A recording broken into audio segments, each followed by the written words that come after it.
Hello everyone.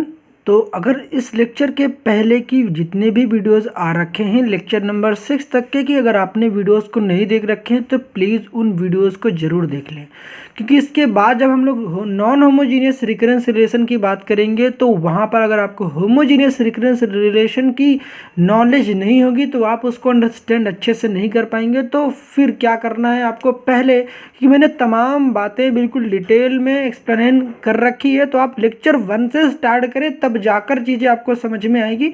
तो please बीच से ना देखें, ऐसे लेक्चर 1 से स्टार्ट करना, लेक्चर 1 से, क्योंकि मैंने सारी बातें बिल्कुल बेसिक से स्टार्ट कर रखी है।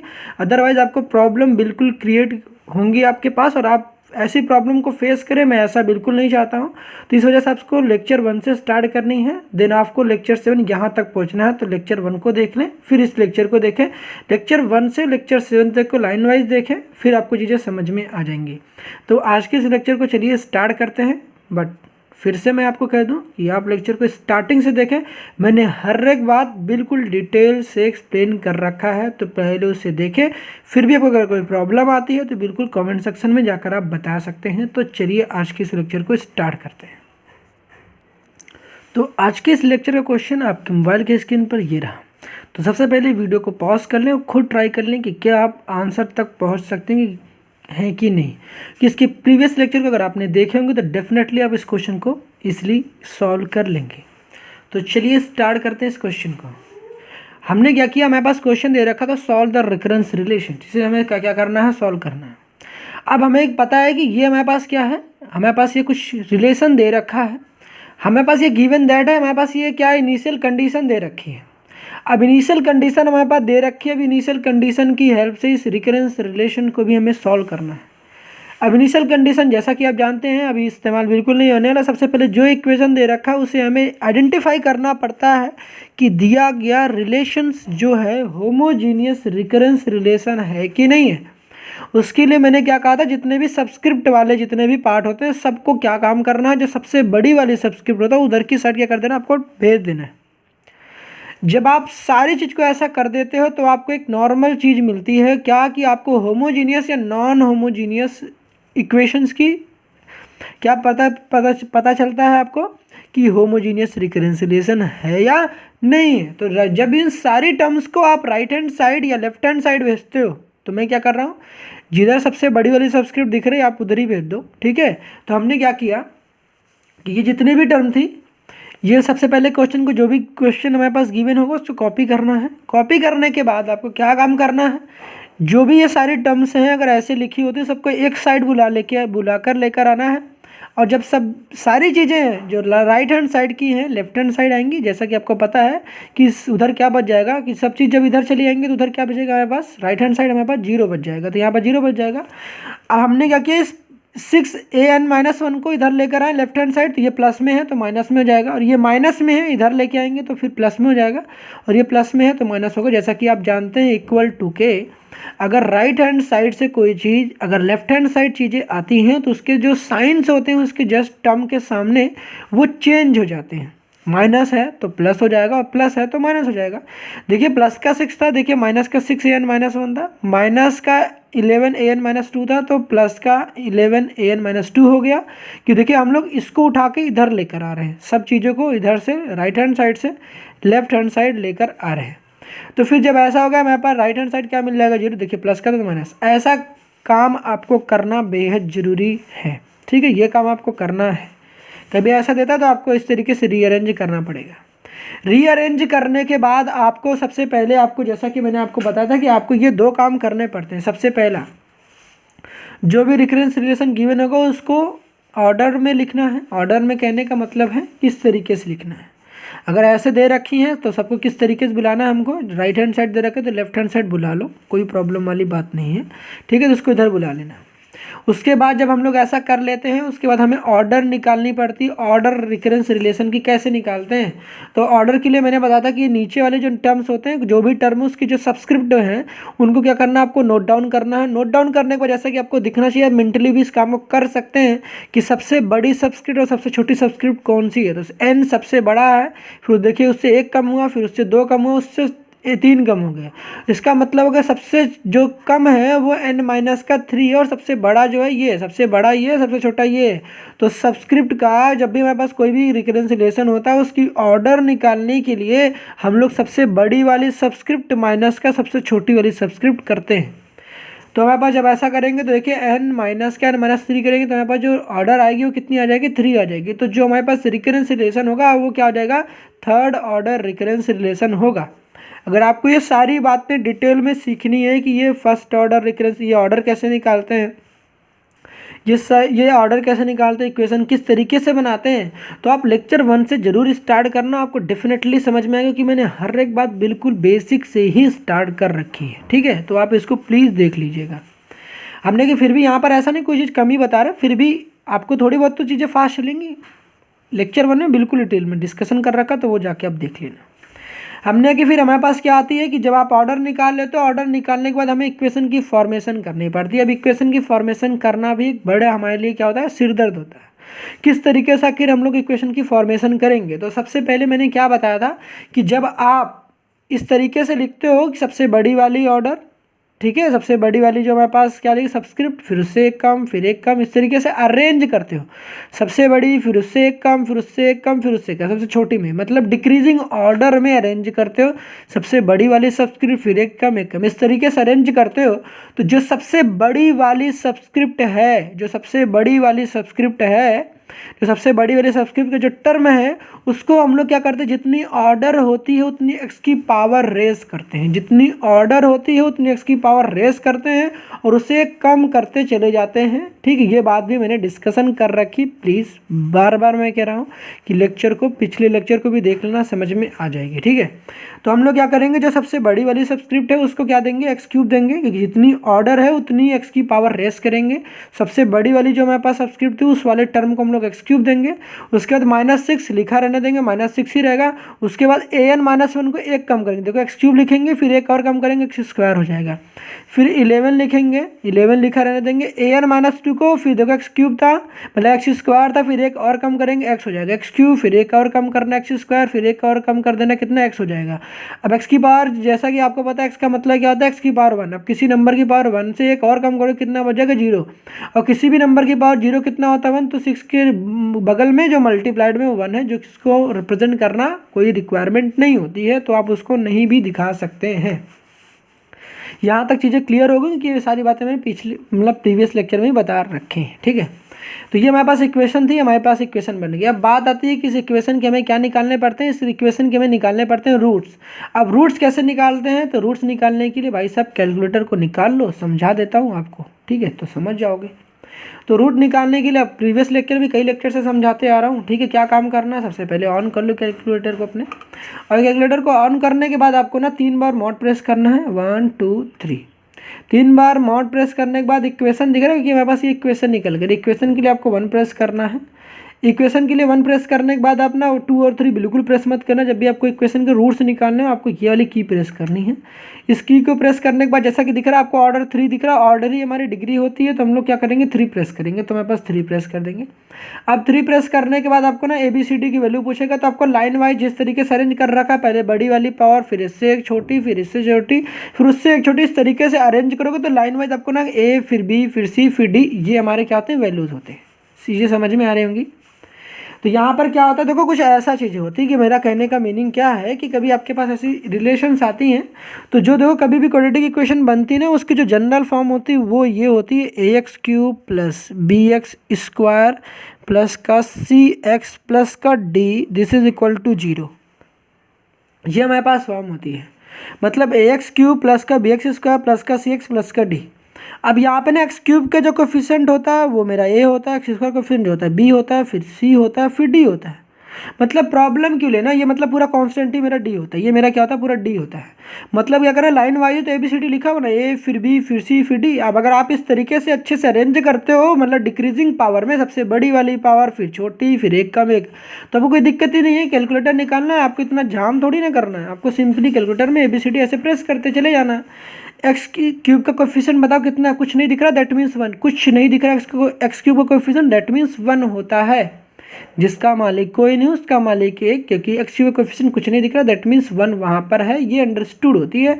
तो 1 एक्स क्यूब कोएफिशिएंट कितना होगा 1, फिर इक्वल प्रेस करना है।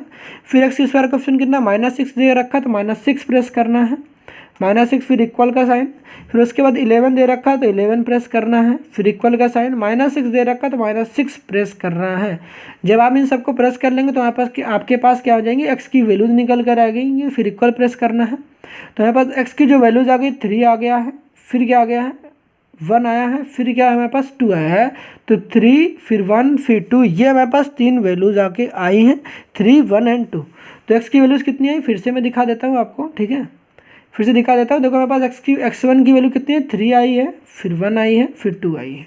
तो इसको नोट डाउन कर लेते हैं। तो हमारे पास जो रूट्स आ गए हैं 3, 1 एंड 2 आया है, तो इसको नोट डाउन कर लो, 3, 1 एंड 2 आया है।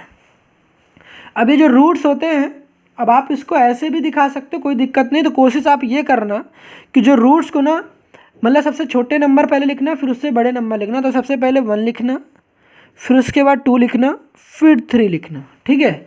मतलब 3, 1 और 2 बोलो या फिर 1, 2, 3 बोलो, चीज़ें एक ही हैं। रूट्स 3, 1, 2 लिखो या 1, 2, 3 लिखो, चीज़ें एक ही हैं। लेकिन जब आप कैरेक्टरिस्टिक इक्वेशन बनाते हो तो कोशिश करो कि आप पहले छोटे नंबर, फिर उससे एक बड़ा नंबर, फिर उससे बड़ा नंबर, इस तरीके से अरेंज करके ही निकालो, चीज़ें ज़्यादा सिस्टमेटिक होती हैं, ठीक है।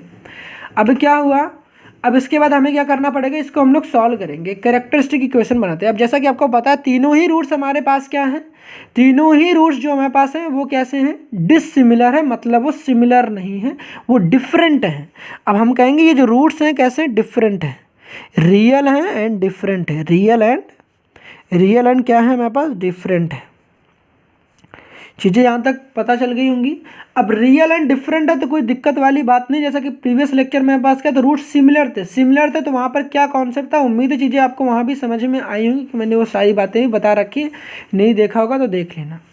हमने कहा कि अब जब कैरेक्टरिस्टिक इक्वेशन बनाते हैं तो क्या करते हैं, कैरेक्टरिस्टिक इक्वेशन बनाते समय हम लोग करते हैं ऐसा कुछ है कि जो हमारे पास an होता है, an लिखते हैं, ठीक है, यहाँ पर an लिखते हैं, an इक्वल टू जो पहला वाला हमारे पास क्या है, ये जो पहला रूट्स है उसको लिखते हैं 1 की पावर क्या लिखेंगे, 1 की पावर n लिखते हैं, फिर उसके बगल में c1 लिखते हैं, प्लस लगाते हैं, फिर 2 की पावर n लिखते हैं, फिर c2 लिखते हैं, एक नई कांस्टेंट, प्लस लगाएंगे, फिर 3 की पावर n लिखेंगे, फिर c3 लिखेंगे।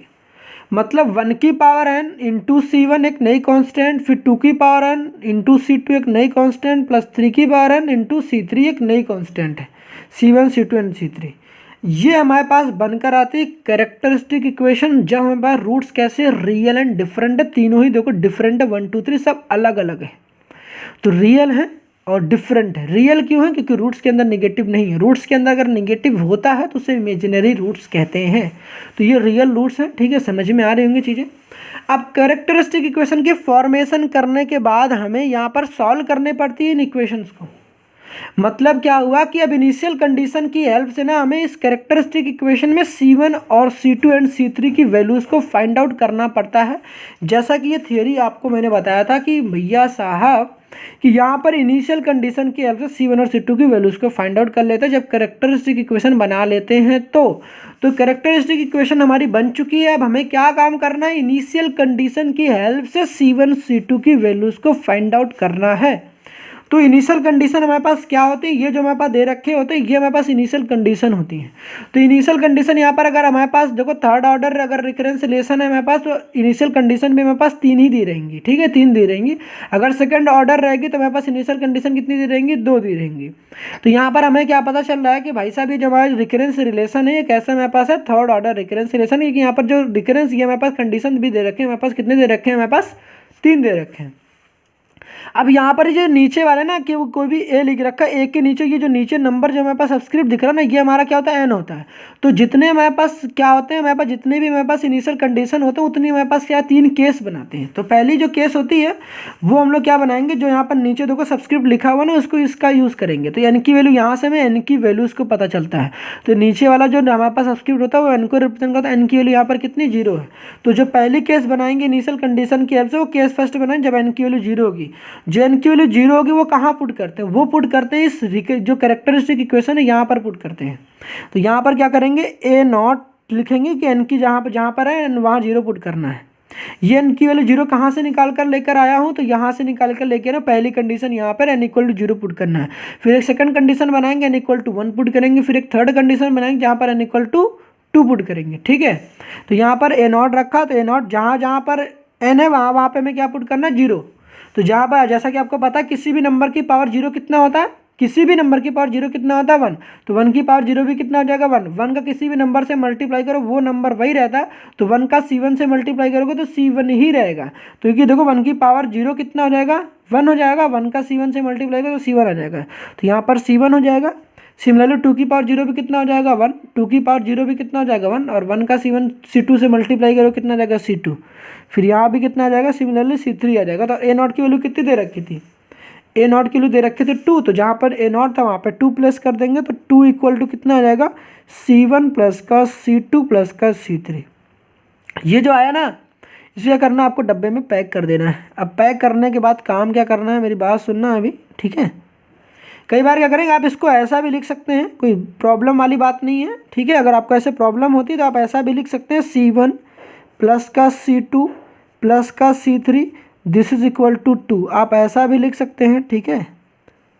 कई बार आपको बुक्स में ऐसे नहीं दिखेंगी, आपको ऐसे ही मिलेंगे, तो कोई प्रॉब्लम वाली बात नहीं यार। ये वाली चीज़ इधर लिख दो, इस चीज़ को इधर लिख दो, ठीक है। यहाँ तक चीज़ें आपको समझ में आती होंगी, ये लिखो या ये लिखो। अब क्या काम करना है आपको, अब इसके बाद ना हमें निकालनी है कंडीशन, केस सेकंड हमें सॉल्व करना है। केस सेकंड हमारे पास क्या है, ठीक है। केस सेकंड जो हमारे पास आती है n इक्वल टू हमारे पास कितना आता है n इक्वल टू 1 प्लेस करना है। n इक्वल टू 1 कैसे प्लेस करना है जी, यहाँ पर जो हमारे पास कैरेक्टरिस्टिक इक्वेशन होती है इसी में n इक्वल टू कितना 1 प्लेस करना है। यहाँ पर m इक्वल टू 1 प्लेस करेंगे तो हमारे पास देखो क्या आ जाएगा a1 आएगा। a1 इक्वल टू कितना आ जाएगा n इक्वल टू 1 प्लेस करना है हमें, तो जहाँ पर 1 n है वहाँ पे 1 प्लेस करेंगे तो 1 की पावर 1 कितना हो जाएगा हमारे पास 1 हो जाएगा, और 1 का C1 से मल्टीप्लाई करेंगे तो C1 ही आ जाएगा। फिर उसके बाद यहाँ पर n की जगह पर हमें 1 फिर से रखना है, तो रखना है तो हमारे पास 2 की पावर 1 कितना आ जाएगा हमारे पास 2 हो जाएगा, तो 2C2 हो जाएगा। यहाँ भी n इक्वल टू 1 पर पुट करेंगे तो हमारे पास कितना आ जाएगा 3 की पावर कितना हो जाएगा 1, तो 3 की पावर 1 कितना हो जाएगा 3। किसी भी नंबर की पावर 1 भाई साहब वो नंबर एज इट इज़ ही रहता है, तो फिर यहाँ पर कितना हो जाएगा C3 हो जाएगा। क्या किया मैंने, जहाँ जहाँ पर n था वहाँ 1 पुट किया, n किसी भी नंबर की पावर 1 प्लेस करने पर वो नंबर एज इट इज़ ही रहता है, ठीक। अब यहाँ तक हो गया, ये हमारे पास हो गया। a1 की वैल्यू कितनी दे रखी थी, तो यहाँ देखो a1 की वैल्यू दे रखी थी 5, तो यहाँ पर जहाँ पर a1 था वहाँ पर 5 प्लेस कर दो, ठीक है। तो यहाँ पर 5 रख दो। तो ये काम कर देते हैं ना, यहाँ पर a1 की वैल्यू 5 है तो यहाँ पर मैं लिख दे रहा हूँ 5, ठीक है। समझ में आ गई होंगी चीज़ें। तो ये हमारे पास जो बन गई, ये हमारे पास बन गई एक सेकंड इक्वेशंस। अब इसका इस्तेमाल किस तरीके से करना है अभी देखते हैं हम लोग। सिमिलरली n इक्वल टू 2 हमें क्या करना पुट करना है, जहाँ पर कैरेक्टरिस्टिक इक्वेशन थी, कैरेक्टरिस्टिक इक्वेशन ये है हमारे पास, n इक्वल टू 2 पुट करना है। कहाँ से निकाल कर लेकर आया भाई साहब मैंने 2, तो यहाँ से निकाल, ये जो नीचे वाला था वो n इक्वल टू मेरा 2 होता है, तो यहाँ n इक्वल टू 2 प्लेस करिए आप। n इक्वल टू जब 2 प्लेस करेंगे देखिए मेरे पास क्या मिलेगा a2 this is equal to मेरे पास कितना आ जाएगा n इक्वल टू 2, तो 1 की पावर 2 कितना होता है 1 की पावर 2, भैया 1 की कोई भी पावर कर दो, 1 की कोई भी पावर कर दो, कोई भी पावर, ए नहीं मतलब कुछ भी, क्या रहेगा 1 ही रहेगा। तो 1 की पावर 2 कितना होता है, तो 1 ही रहेगा। तो 1 का C1 से मल्टीप्लाई करेंगे तो C1 ही तो आएगा, 1 का C1 से मल्टीप्लाई करेंगे तो C1 का 1 से मल्टीप्लाई करेंगे तो 1 इंटू C1 हो जाएगा। यस, केवल C1 लिख दीजिए आप। n की वैल्यू 2, तो भैया 2 की पावर 2 करोगे, यहाँ पर देखो ना 2 की पावर 2 करोगे, n की जगह पर 2 प्लेस करो ना, यहाँ पर देखो ना n की जगह पर n इक्वल टू 2 है ना, तो 2 की प्लेस पर 2 प्लेस करो, तो यहाँ पर क्या है 2 की पावर 2 कितना हो जाएगा मेरे पास 4 हो जाएगा। फिर जहाँ पर n है वहाँ पर हमें फिर से 2 प्लेस करना है, तो 3 की पावर कितना आ जाएगा मेरे पास 2, और 3 की पावर 2 कितना होता है 9 होता है, इतना तो पता होगा आपको, ठीक है। 3 का स्क्वायर 9 हो जाएगा, तो यहाँ पर हो जाएगा मेरे पास, तो यहाँ पर देखो 2 की पावर n प्लेस किया तो मेरे पास 2 रख दिया, यहाँ पर 2 रखने पर हमें क्या मिला यहाँ पर 4 मिला, तो 4C2 हो जाएगा, प्लस का हमारे पास कितना हो जाएगा 9C3 हो जाएगा। यहाँ तक चीज़ें क्लियर होंगी, 9 क्या आ जाएगा C3 हो जाएगा, ठीक। कहाँ प्लेस किया यहाँ पर हम लोगों ने कैरेक्टरिस्टिक इक्वेशंस में। अब ये रखने के बाद हमें क्या मिला बताइए, ये रखने के बाद हमें एक तीसरी इक्वेशन मिली। अब इन सारे इक्वेशंस को एक साथ करना है सॉल्व। क्या करना है? सॉल्व। तो सॉल्व करने के बाद जैसा A2 की वैल्यू हमें पता है, A2 की वैल्यू कितनी दे रखी थी मेरे पास? 15 दे रखा था। तो 15 दे रखा था, 15 यहाँ लिख लो यार, ठीक है। तो इसको एक काम कर लो, इसको पहले लिख लो, कोई दिक्कत वाली बात नहीं। 1C1 1C1 1 को दिखाओ ना दिखाओ, कोई दिक्कत वाली बात नहीं है, 1 को दिखाना रिक्वायरमेंट नहीं है। तो 4C2, लेकिन जब कैलकुलेटर से सॉल्व करेंगे तो ना हमें कोएफिशिएंट की रिक्वायरमेंट पड़ेगी, बिल्कुल पड़ेगी। तो A2 की वैल्यू कितनी दे रखी थी मेरे पास? 15 दे रखा था, ठीक है। तो ये हमारे पास थर्ड कंडीशन बन गई, ठीक है। A2 की वैल्यू को प्लेस कर रखा है यहाँ पर। आप इसको यहाँ पर भी रख सकते हो, तो कोई दिक्कत वाली बात नहीं थी। अब हम लोग क्या करते हैं, इक्वेशन को सॉल्व करते हैं। तो 3 इक्वेशन को साइमल्टेनियसली कैसे सॉल्व करना है, क्योंकि देखो हमारे पास 3 अननोन है। 3 अननोन क्यों है? अननोन 3 है। C1 की वैल्यू भी नहीं पता, C2 की वैल्यू भी नहीं पता, और C3 की वैल्यू भी नहीं पता। तो 3 ऐसे लोग हैं जिनकी वैल्यूज हमें नहीं पता। इसका मतलब हमारे पास 3 अननोन है, इनकी वैल्यूज को फाइंड आउट करना है। अब कैसे कैलकुलेटर की हेल्प से सॉल्व करते हैं, तो चलो उसको भी देख लेते हैं, ठीक है। अब देखो जो हमारे पास पहली जो इक्वेशन है ये थी, ठीक है, पहले यही थी, चाहे यार ऐसे ही लिख लो, कोई दिक्कत वाली बात नहीं थी। अब ठीक है, आप इसको फर्स्ट मान लो, ठीक है। कोशिश करा करो ना कि ये C1 + C2 + C3 रहे, ऐसे लिखा करो तो ज़्यादा सही रहेगा, ठीक है। अगर ऐसे भी लिखते तो कोई दिक्कत वाली बात बिल्कुल नहीं है। ये हमारे पास सेकंड थी, और ये हमारे पास क्या थी? ये थर्ड इक्वेशन थी। अब यहाँ पर जब ऐसा करते हो तो देखो हमें क्या करना पड़ेगा, इन तीनों इक्वेशंस में ना लाइन वाइज आपको क्या काम करने हैं, जो आपके पास दिख रहे हैं ये तीनों इक्वेशन, ये वाली और ये वाली और ये तीसरी ये दिख रही है, यहाँ आपको ना बारी बारी आपको क्या काम करना, कैलकुलेटर निकालना और इसको क्या करना, आपको सॉल्व करना है। तो क्या काम करना, पहले ऑन करो, mod 1 प्रेस करो, उसके बाद नॉर्मल पोजीशन पर आ जाओगे जिस पोजीशन में पहले थे। mod 1 प्रेस कर देना, mod फिर 1 प्रेस करोगे, जैसे चीज़ें पुरानी थी वो सब डिलीट हो जाएंगी। अब हमें क्या काम करना है, ये पहली इक्वेशन थी ना C1 + C2 + C3 = 2। अब जैसा कि आपको पता होना चाहिए, अगर हमारे पास C1 और C2 कोएफिशिएंट कुछ दिख नहीं रहा है, जैसे यहाँ पर कोएफिशिएंट कुछ नहीं दिख रहा है, C2 कोएफिशिएंट भी कुछ नहीं दिख रहा, C3 कोएफिशिएंट कुछ भी नहीं दिख रहा। कोएफिशिएंट का मतलब देखो ना, C2 कोएफिशिएंट यहाँ पर हमें कितना दिख रहा है, यहाँ पर 2 दिख रहा है, मतलब C2 के साथ 2 मल्टीप्लाइड में, C3 के साथ 3 मल्टीप्लाइड में है। यहाँ देखो हमारे पास C1 के साथ 1 मल्टीप्लाइड में, C2 के साथ 4 मल्टीप्लाइड में, C3 के साथ 9 मल्टीप्लाइड। ये जो किसी भी कांस्टेंट के साथ, मतलब किसी भी अननोन के साथ जो ये हमारे पास कांस्टेंट मल्टीप्लाइड होता है, ये होता है क्या, हमारे पास कोएफिशिएंट होता है। तो हमें इस कोएफिशिएंट की रिक्वायरमेंट पड़ती है कि क्या करने के लिए, सॉल्व करने के लिए। तो सॉल्व करेंगे तो हमारे पास जैसा कि अब कुछ नहीं दिख रहा, कुछ नहीं दिखता मतलब 1, जब जिसका मालिक कोई नहीं उसका मालिक 1। तो C1 का कोएफिशिएंट भी 1, C2 कोएफिशिएंट भी 1 और C3 का कोएफिशिएंट भी 1। अब दो काम क्या करना है, 3 बार mod प्रेस करना, 1 2 3, 3 बार mod प्रेस करने के बाद आपको इक्वेशन के लिए 1 प्रेस करना है। उसके बाद आपको अननोन पूछ रहा है, देखो अननोन पूछ रहा है, अननोन हमारे पास कितने, 3 की वैल्यूज हमें नहीं पता। देखो C1 की, C2 C3, तो अननोन के लिए 3 प्रेस करना है। उसके बाद क्या करना है, आपको बारी बारी ना इक्वेशन के लिए A1 A2 से प्रेस करते हैं। देखो यहाँ पर कितना दिख रहा है, 1, कुछ नहीं दिख रहा मतलब 1, फिर 1 प्रेस करेंगे, फिर इक्वल का साइन। यहाँ भी कोएफिशिएंट कितना है, 1, फिर इक्वल का साइन, 1 प्रेस करेंगे, फिर इक्वल का साइन, फिर इसके लिए भी कितना 1, फिर उसके बाद इक्वल का साइन। और ये जो होता है ये मेरा होता है D, ये जो मेरा होता है ना, जो 2 लिखा हुआ मेरा होता है D, तो 2 प्रेस करना है, फिर 2 प्रेस करेंगे, ठीक। अब उसके बाद नेक्स्ट इक्वेशन, हमारे पास नेक्स्ट इक्वेशन ये रही। फिर उसके बाद यहाँ पे देखो ना C1 कोएफिशिएंट कुछ दिख रहा है, नहीं कुछ नहीं दिख रहा, दैट मीन्स 1, फिर 1 प्रेस करो, फिर इक्वल का साइन, फिर उसके बाद फिर कितना 2 प्रेस करना, फिर इक्वल का साइन, फिर कितना 3 प्रेस करना है, फिर इक्वल का साइन, और ये जो ये होता है 5, ये मेरा कहता है D होता है, तो 5 प्रेस करना है। उसके बाद तीसरी इक्वेशन पर आते हैं।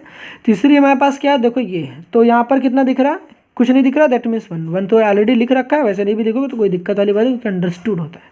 तो फिर यहाँ से 1 प्रेस करना है, फिर उसके बाद फिर कितना 4 प्रेस करना है, यहाँ पर 4 है, तो फिर 4, फिर इक्वल का साइन, फिर कितना 9 प्रेस करना है, फिर इक्वल का साइन, फिर हमारे पास D पूछ रहा, D कितना 15, तो 1 और 5 हमारे पास। जब इसको पूरा सॉल्व करेंगे तो हमारे पास जो निकल कर आएगी C1 C2 की लाइन वाइज निकल कर आएगी।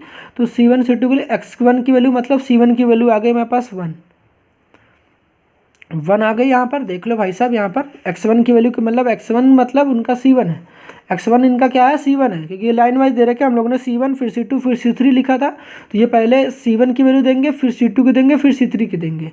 उसके बाद फिर इक्वल प्रेस करना है, फिर कितना आएगा -1, फिर C3 की वैल्यू कितनी आ जाएगी, फिर इक्वल प्रेस करिए, आपके पास Z कितना आ जाएगा 2। तो मेरे पास C1 C2 की वैल्यू कितनी आ गई, ये 2 आ गया, और ये 1 और -1 आ गया। अब इसको काम क्या करना है, ये जो C1 और C2 की वैल्यू निकल कर है, यहाँ तक चीज़ें क्लियर होंगी, बिल्कुल क्लियर हो गईंगी कि मैंने क्या बताया आपको। तो ये जो C1 और C2 की वैल्यूज़ निकल कर आई, इसको काम क्या करना है, इसको ना आपको ये जो आपने कैरेक्टरिस्टिक इक्वेशन की फॉर्मेशन कर रखी थी, जो आपने कैरेक्टरिस्टिक इक्वेशन बनाया था ना, इसमें क्या काम करना है, इसको पुट करना, C1 C2 और C3 की वैल्यू आपको यहाँ पर पुट कर देनी है। तो जो निकल कर आएगी वो हमारे पास जनरल सोल्यूशन होगा, वो हमारी एग्जैक्ट जो हमारा आंसर होगा वो होगा। तो C1 की वैल्यू हमारे पास कितने निकल 1, तो C1 की वैल्यू 1 आ गई। तो यहाँ पर 1 की पावर n इंटू का 1 प्लस का 2 की पावर n, C2 की वैल्यू कितनी निकल कर -1, तो -1 रख देंगे, प्लस का 3 की पावर n इंटू C3 की वैल्यू कितनी आ गई हमारे पास 2 आई, तो 2 से मल्टीप्लाई कर देंगे। यहाँ तक चीज़ें क्लियर हो गई होंगी। अब कुछ नहीं करना है यार, इसको थोड़ा सा और यहीं रहने दो, कोई बात नहीं है। या फिर मन करता है तो फिर जैसा कि आपको यहाँ पर मन करता है तो 1 की पावर कुछ भी रख दो यार, 1 ही रहता है, तो फिर 1 का 1 से मल्टीप्लाई करोगे 1 आ जाएगा। अब ये प्लस माइनस माइनस हो जाएगा, तो -2 की पावर n हो जाएगा, प्लस का यहाँ पर कितना आ जाएगा, यहाँ पर इसकी मल्टीप्लिकेशन आप नहीं करा सकते, तो यहाँ पर ऐसे ही रहेगा 2 इंटू 3 की पावर n। इसकी मल्टीप्लिकेशन मत करा देना 3 इंटू 6 करके, ठीक है। तो यहाँ पर an हो जाएगा। ये जो थी हमारे पास, ये हमारे पास क्या था, सोल्यूशन था हमारे पास, जो हमारी एग्जैक्ट सोल्यूशन निकल कर आई, ये था फाइनली हमारा आंसर। उम्मीद है आपको इस लेक्चर में बताएगी तमाम चीज़ें समझ में आई होगी। फिर भी आपको लगता कहीं प्रॉब्लम आएगी, फील फ्री होकर कमेंट सेक्शन में पूछ लेना। मिलते हैं नेक्स्ट वीडियो में, तब तक के लिए ऑल द बेस्ट।